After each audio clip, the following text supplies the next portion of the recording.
তার সাথে থাকা অন্যান্য শিক্ষার্থীদের উপর ছাত্রদলের নেতৃবৃন্দ তাদের সভাপতি এবং সেক্রেটারির উপস্থিতিতে তাদের কর্মীদের সমন্বিত আক্রমণে সেই আইনি সহযোগিতা চাওয়া শিক্ষার্থীর উপর আক্রমণের পরিপ্রেক্ষিতে যখন সেই বিষয়ে রেসপন্স করার জন্য শিক্ষার্থীদের প্রতিনিধিরা থানায় যায়, ডাকসুর প্রতিনিধি এবং হল সংসদের প্রতিনিধি মোসাদ্দিক, এবি জুবাইর, উম্মে সালমান সহ হল সংসদের বেশ কয়েকজন সবাই যখন সেখানে যাচ্ছিলেন, যাবার পরে সেখানে ওসির সামনে, পুলিশের সামনে, থানার ভিতরে মব করে সন্ত্রাসী কায়দায় হামলা করা হয় আমাদের প্রতিনিধিদেরকে।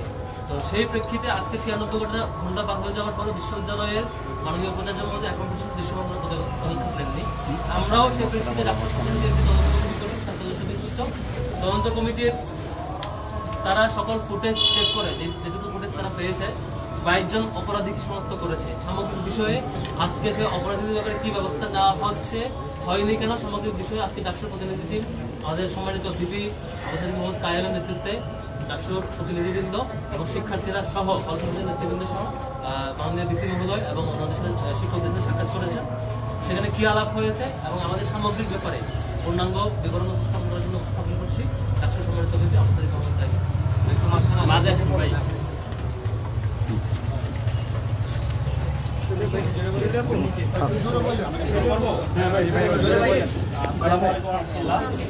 আপনারা জানেন গত 23 এপ্রিল শাহবাগ থানায় একজন শিক্ষার্থী জীবনের নিরাপত্তার জন্য জিডি করতে যায়। ঢাকা বিশ্ববিদ্যালয়ের শিক্ষার্থী আব্দুল্লাহ মাহমুদ একটা ফেক ফটোকারের উপর ভিত্তি করে তাকে জীবন নাশে, তাকে হত্যা করার, জবাই করার হুমকি দেওয়া হয় ছাত্রদলের বিভিন্ন ধরনের সন্ত্রাসীদের পক্ষ থেকে। এবং এর প্রেক্ষিতে থানায় যায়। থানায় যাওয়ার পরে ছাত্রদলের সন্ত্রাসীরা থানায় গিয়ে মব তৈরি করে তার সাথে যারা সঙ্গী ছিল তাদের উপর প্রথমে হামলা করে, ওইখানে সাংবাদিকরা ছিল, প্রায় 15 জন সাংবাদিকের উপর হামলা হয়। পরবর্তীতে ডাকসুর নেতৃবৃন্দ, ডাকসুর নির্বাচিত প্রতিনিধি মোসাদ্দিক, এবি জুবাইর, জুমা, উম্মে সালমা সহ হল সংসদের জুলহাস, আলভি এবং বিভিন্ন পর্যায়ের নেতৃবৃন্দ সেখানে উপস্থিত হয়। তাদের উপর নৃশংস কায়দায় হামলা হয় এবং আপনারা দেখতে পেয়েছেন মোসাদ্দিক এবং জুবাইর উপর কীভাবে নৃশংস কায়দায় হামলা হয়। এবং জুলহাস মহসিন হল সংসদের সাংস্কৃতিক সম্পাদক, তার উপর এমনভাবে হামলা হয়, তার কানের মধ্যে এমনভাবে আঘাত করা হয়, তার কানের পর্দা ফেটে গেছে এবং এখন পর্যন্ত সে কানে শুনতে পাচ্ছে না। এবং এর পরিপ্রেক্ষিতে আমরা দেখতে পেয়েছি পরবর্তীতে যেই শিক্ষার্থী ফেক একটা ফটোকারের ভিত্তি করে আব্দুল্লাহ মাহমুদকে থানায় যে জিডি করতে গিয়েছিল, তাকে প্রায় 10.5 ঘন্টা থানার মধ্যে, প্রথমে শাহবাগ থানায় এবং এরপরে ধানমন্ডি থানায় তাকে হয়রানি করা হয়। এবং পরবর্তীতে আমরা শাহবাগ থানায় যাই এবং এরপর ধানমন্ডি থানায় যাই। থানায় যাওয়ার পর পুলিশের উচ্চপদস্থ যে কর্মকর্তারা আছে তাদের সাথে কথা বলি এবং আমরা বলি এর মধ্যে আপনারা জানতে পেয়েছেন বিভিন্ন ফ্যাক্ট চেক যে প্রতিষ্ঠানগুলো আছে তার মধ্যে তারা পরিষ্কার করেছে, হিউম্যান স্ক্যান থেকে শুরু করে সকল ফ্যাক্ট চেক প্রতিষ্ঠান, সরকারি যে তথ্য মন্ত্রণালয়ের যে ফ্যাক্ট চেক প্রতিষ্ঠান আছে তারাও এটা কনফার্ম করেছে এটা একটা ফেক ফটোগ্রাফ। তো এরপরও তাকে প্রায় 10.5 ঘন্টা থানার মধ্যে মানসিকভাবে তাকে হয়রানি করা হয়। আমরা যখন পুলিশকে জিজ্ঞেস করছিলাম উচ্চপদস্থ যে কর্মকর্তারা আছে আপনার কিসের বেসিসে তাকে থানায় রাখছেন, তখন তারা বলছিল উপরের নির্দেশ। সেই ফেসিবাদে আমরা যেভাবে আমরা দেখতে পাইতাম উপরের নির্দেশে শিক্ষার্থীদেরকে গুম করা বৈধ ছিল, খুন করা বৈধ ছিল, কাউকে নির্যাতন করা বৈধ ছিল, মামলা করা বৈধ ছিল, তাকে কোনো অভিযোগ ছাড়া থানায় রেখে দেওয়া সেটা বৈধ ছিল। তার একটা প্রতিচ্ছবি আমরা গত 23 ফেব্রুয়ারি এবং 24 ফেব্রুয়ারি রাত পর্যন্ত আমরা সেটা দেখতে পেয়েছি। তো এর প্রেক্ষিতে আমরা বিশ্ববিদ্যালয় প্রশাসনের সাথে সেদিনে যোগাযোগ করেছিলাম। বিশ্ববিদ্যালয়ের VC, pro-VC, proctor, provost standing কমিটির চেয়ারম্যান, আমরা সবার সাথে যোগাযোগ করেছি। 5 ঘন্টা ধরে শাহবাগের এই জায়গায় দফায় দফায় ছাত্রদলের সন্ত্রাসীরা হামলা করছিল, কিন্তু বিশ্ববিদ্যালয় প্রশাসন এবং প্রক্রিয়া বদির যেভাবে কার্যক্রম সেখানে দৃশ্যমান হওয়া দরকার ছিল সেটা আমরা দেখিনি।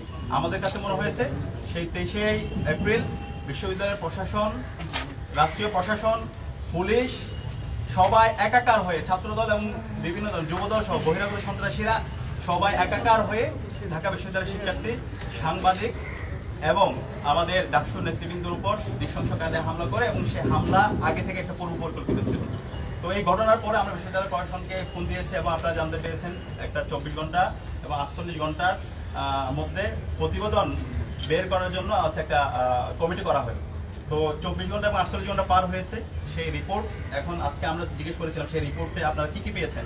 আমরা দেখতে পেয়েছি সাংবাদিকরা সেই দৃশ্য ধারণ করেছে যারা হামলা করছে এবং তালিকাগুলো ইতিমধ্যে সাংবাদিক সমিতি এবং বিভিন্ন ছাত্র সংগঠন এবং আমাদের পক্ষ থেকে আমাদের যারা ভিকটিম ছিল মোসাদ্দিক, জুবাইর সহ সবাই তাদের তালিকা চিত্রসহ বিশ্ববিদ্যালয় গঠনকে জমা দিয়েছে, তাদের বিরুদ্ধে আপনারা কি ব্যবস্থা গ্রহণ করেছেন? তো তারা বলছে তাদের আরো অধিকতর হচ্ছে তারা তদন্ত করছে।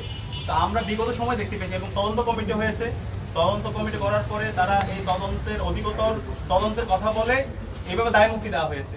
আমরা সুস্পষ্টভাবে বলেছি যে ছাত্র দলের সন্ত্রাসীরা শিক্ষার্থীর উপর হামলা করেছে, থানায় সাংবাদিকদের উপর মব তৈরি করে হামলা করেছে, ডাকসু নেতৃবৃন্দের উপর হামলা করেছে, ওসির সামনে মব তৈরি করে হামলা করেছে, এরা ক্রিমিনাল অফেন্স করেছে।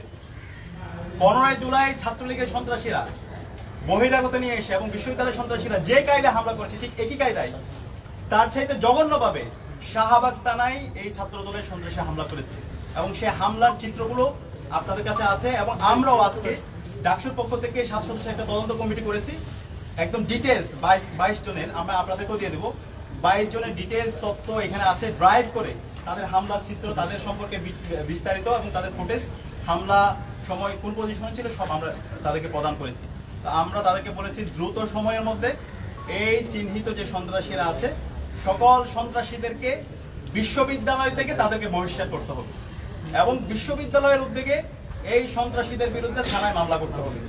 এবং আমরা একই সাথে বলেছি যারা মারাত্মকভাবে আহত হয়েছে, জুবাহাস এখনো কানে শুনতে পায় না, মুসাদ্দিক জুবাইর থেকে শুরু করে যারা আহত অবস্থায় থাকবে তাদের পূর্ণাঙ্গ চিকিৎসার দায়িত্ব বিশ্ববিদ্যালয় প্রশাসনকে নিতে হবে। এবং একই সাথে যে সাংবাদিকতা আমরা সবসময় বলি সাংবাদিকদের আমরা তাদের স্বাধীনতা নিশ্চিত করতে চাই, এই সাংবাদিকদের যাদের এই মত প্রকাশের স্বাধীনতাকে যারা রুদ্ধ করতে চায়, শাহবাগ থানায় মব তৈরি করে যারা সাংবাদিকদের উপর হামলা করেছে তাদেরকে তো আইডেন্টিফাই করতে হবে এবং ক্যাম্পাসে এবং সারা দেশে এই সাংবাদিকদের স্বাধীনতা নিশ্চিত করতে হবে এবং এটার জন্য একটা সুস্পষ্ট বিশ্ববিদ্যালয় থেকে তাদের অবস্থান ব্যক্ত করতে হবে। এবং এটির সাথে আমরা বলেছি যেহেতু ক্যাম্পাসের মধ্যে এখন দেখতেছি বিভিন্ন ধরনের সহিংস হামলা বারবার হচ্ছে, হলগুলোতে গণরুম গেস্টরুম কালচার ফিরে নেওয়ার জন্য চেষ্টা করা হচ্ছে, শিক্ষার্থীদেরকে প্রতিনিয়ত বিভিন্ন ধরনের হুমকি দেখে নেওয়ার তাদেরকে হচ্ছে হুমকি দেওয়া হচ্ছে।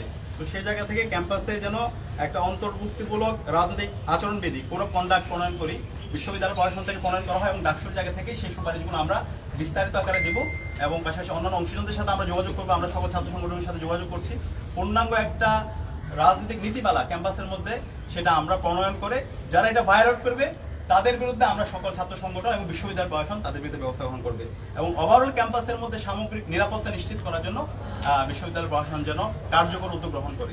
তো আমাদেরকে তারা আশ্বস্ত করেছেন দ্রুত সময়ের মধ্যে যে সমস্ত সন্ত্রাসীরা ছাত্রদলের সন্ত্রাসীরা আমরা 22 জনের তালিকা দিয়েছি, এই সন্ত্রাসীদের বিরুদ্ধে তারা ব্যবস্থা গ্রহণ করবেন। একই সাথে তাদের বিরুদ্ধে বহিষ্কার এবং যারা গুজব ছড়িয়েছে, এটা খুবই গুরুত্বপূর্ণ, একটা ফেক ফটোকারের ভিত্তি করে পরবর্তীতে এটা রাষ্ট্রীয় যে ফ্যাক্ট চেক প্রতিষ্ঠান আছে এবং এর বাইরে যে ফ্যাক্ট চেক প্রতিষ্ঠানগুলো আছে তারা বারবার নিশ্চিত করেছে এটা একটা ফেক ফটোকার। এরপরও গুজব ছড়িয়ে ছাত্রদলের সন্ত্রাসীরা তারা বিশ্ববিদ্যালয় এবং বিশ্ববিদ্যালয়ের বাইরে দেশের বিভিন্ন জায়গায় তারা সহিংসতায় শিক্ষার্থীদেরকে জড়িয়েছে। তো যারা এই গুজব ছড়িয়েছে এখন পর্যন্ত এত ফ্যাক্ট চেক হওয়ার পরও এখন পর্যন্ত ছাত্রদলের বিভিন্ন পর্যায়ে যারা নেতৃবৃন্দ আছে তাদের ফেসবুক আইডিতে সেই গুজবটা তারা এখন রেখে দিচ্ছে। এই যারা গুজব ছড়িয়েছে, যারা গুজব সন্ত্রাস, তাদেরকে যেন তাদের বিরুদ্ধে যেন ব্যবস্থা গ্রহণ করা হয় এবং তারা যেন দ্রুত সময়ের মধ্যে দুঃখ প্রকাশ করে। আমরা তাদের তথ্যগুলো দিয়েছি, তো তারা আমাদেরকে আশ্বস্ত করেছে। আমরা এখন দেখতে চাই তাদের তারা যে আমাদেরকে বলেছে তাদের বিরুদ্ধে একাডেমিক ব্যবস্থা গ্রহণ করবে এবং যে অভিযোগগুলো দিয়েছে তাদের যে কমিটি, সেই কমিটি অধিকতর তারা তদন্ত করে দ্রুত সময়ের মধ্যে তারা আমাদের যারা ক্রিমিনাল অফেন্স করেছে, যারা ফৌজদারি অপরাধ করেছে, যারা থানায় মব তৈরি করেছে, সাংবাদিকদের উপর হামলা করেছে, ডাকসু নেতৃবৃন্দের উপর হামলা করেছে এবং ঢাকা বিশ্ববিদ্যালয়ের শিক্ষার্থীদের উপর হামলা করেছে, তাদের বিরুদ্ধে তারা ব্যবস্থা করবে এবং বিশ্ববিদ্যালয় আনুষ্ঠানিকভাবে এই পুরো ঘটনার জন্য তারা দুঃখ প্রকাশ করবে। আজকে ঘটনার শুরুতে ভিসি মহোদয় তিনি হচ্ছে দুঃখ প্রকাশ করেছেন এবং এখানে 18টা হলের প্রভোস্টরা উপস্থিত ছিলেন, প্রভোস্ট স্ট্যান্ডিং কমিটির সভাপতি উপস্থিত ছিলেন, প্রক্টর ছিলেন, প্রভিসি ছিলেন, প্রেসিডেন্ট ছিলেন, পুরো হাউস এই ঘটনার জন্য শিক্ষার্থীদের কাছে দুঃখ প্রকাশ করেছেন। আমরা বলেছি দ্রুত সময়ের মধ্যে এই যারা সন্ত্রাসীরা শিক্ষার্থীদের উপর হামলা করেছে, সাংবাদিকদের উপর হামলা করেছে, থানায় মব তৈরি করেছে, তাদের বিরুদ্ধে যেন বিশ্ববিদ্যালয় থেকে তাদেরকে আইনানুগ ব্যবস্থা গ্রহণ করা হয়, তাদেরকে যেন বহিষ্কার করা হয়। তো তারা আশ্বস্ত করেছে, এখন আমরা দেখতে চাই, আমরা আবার আসবো। আশা করছি দ্রুত সময়ের মধ্যে বহিষ্কার করার মাধ্যমে ক্যাম্পাস মধ্যে সুস্থ ধারার রাজনীতি, একটা গণতান্ত্রিক পরিবেশ নিশ্চিত করতে বিশ্ববিদ্যালয় প্রশাসন আমাদেরকে সহায়তা করবে। ধন্যবাদ। ছাত্র শিবিরের একটা টিম, ঢাকা বিশ্ববিদ্যালয়ের টিম, তারা বিশেষ সাথে মিটিং করছে, এরপরে তারা আপনাদের সাথে ব্রিফিং করবে। আশা করছি আপনারা একটু সময় তার জন্য অপেক্ষা করবেন। আপনাকে ব্যক্তি বিষয়ে জানতে চাই, সেটা হচ্ছে যে কয়েকদিন তারা ঘটনা চলছে, আপনারা এখানে আজকে এসেছেন, ওই দিন যে দুটো দৃশ্যমান ঘটনা ঘটার পর একটা দৃশ্য হচ্ছে আপনি যখন ছাত্র সভাপতির সাথে কথা বলছিলেন, কিছু আপনাকে বলেছে, আপনি বলেছেন আপনার জীবন গেল, আপনার বন্ধু সুলভ আচরণ আপনি ডাকবেন, এটা নিয়ে আপনার মান ক্ষুণ্ণ হয়েছে বলে মনে করেন কিনা, বা এটা নিয়ে আপনি প্রশাসন কি ব্যবস্থা নেবেন? আচ্ছা, আমরা যথেষ্ট সহনশীলতার পরিচয় দিয়েছি ক্যাম্পাসে দায়িত্ব নেওয়ার পরে। আজ পর্যন্ত একজন শিক্ষার্থী বলতে পারবে না আমরা ডাকসুতে দায়িত্ব নেওয়ার পরে কাউকে হুমকি দিয়েছি, কারো অধিকার ক্ষুণ্ণ করেছি। আমরা এমন একটা ক্যাম্পাস চাই যেখানে সবার স্বাধীনতা থাকবে, যেখানে মত প্রকাশের স্বাধীনতা থাকবে, যেখানে কেউ হকিস্টিক অথবা স্ট্যাম্প নিয়ে যাবে না, কেউ আমার বিরুদ্ধে কথা বলবে, আমাকে নিয়ে দীর্ঘ সমালোচনা করবে, কিন্তু আমার সমালোচনা করার কারণে কারো উপর মব তৈরি করে সাংবাদিকদের উপর হামলা করা অথবা হচ্ছে হকিস্টিক অথবা স্ট্যাম্প নিয়ে যাওয়া, সেটা আমরা করতে দেবো না। তো আমরা ওদের গিয়েছি, দেখতে পেয়েছেন, আমি বারবার বিশ্ববিদ্যালয় প্রশাসন, আইন শৃঙ্খলা বাহিনী এবং ছাত্র দলের যারা সর্ব পর্যায়ের কেন্দ্রীয় সভাপতি সেক্রেটারি সবার সাথে আমি যোগাযোগ বলছিলাম এই মবটা সামলানো দরকার। শাহবাগ থানার মধ্যে একটা সুরক্ষিত জায়গায় এই যে যেভাবে হামলা হচ্ছে সেটা আপনারা থামান। পরবর্তীতে আমি নিজে গিয়েছি, আমি নিজে যাওয়ার পর আপনারা দেখতে পেয়েছেন কিভাবে তারা স্লোগান দিয়েছে, আমার শার্ট ধরে টান দিয়েছে, আমাকে লাথিও দিয়েছে। তারপরও আমরা বলেছি তোমরা আমাকে মারো, আঘাত করো, তুমি আমাকে নিয়ে যাই স্লোগান দাও, কিন্তু আমি তোমাদের কারো উপর হকিস্টিক অথবা স্ট্যাম্প নিয়ে যাবো না। তোমার নিরাপদ নিশ্চিত করার দায়িত্ব আমার। তুমি আমাকে আঘাত করতে পারো, সে আঘাত করলেও আমি যে তোমার প্রতি আঘাত করবো সেটা আমরা করবো না। আমরা ক্যাম্পাসে যথেষ্ট সহনশীলতার পরিচয় দিয়েছি এবং আমরা শিক্ষার্থীদেরকে এনশিওর করতে চাই এই ক্যাম্পাসের নিরাপত্তা নিশ্চিত করার জন্য, গণতান্ত্রিক পরিবেশ সেটাকে সুনিশ্চিত করার জন্য যা করা দরকার সেটা আমরা করবো। কেউ যদি আবার সে বেশি শক্তি রাজনীতি প্রদর্শন করতে চায়, কেউ যদি হকি স্টিক, গ্রামদা, স্টাম্প এবং মব তৈরি করে শিক্ষার্থীদের অধিকার হরণ করতে চায়, আঘাত করতে চায়, আমরা তাদেরকে সাবধান করছি, সেটা আমাদের রক্তের উপর দিয়ে যেতে হবে। সবার আগে আমরাই তাদের সামনে আবু সাইদের মধ্যে দাঁড়াবো। সুতরাং ক্যাম্পাসের মধ্যে ফেসিবাদী রাজনীতি, ছাত্রলীগীয় রাজনীতি, সেই রাজনীতি আর ফিরবে না। ধন্যবাদ। এখন শিবিরের মিটিং হবে ঢাকা বিশ্ববিদ্যালয়।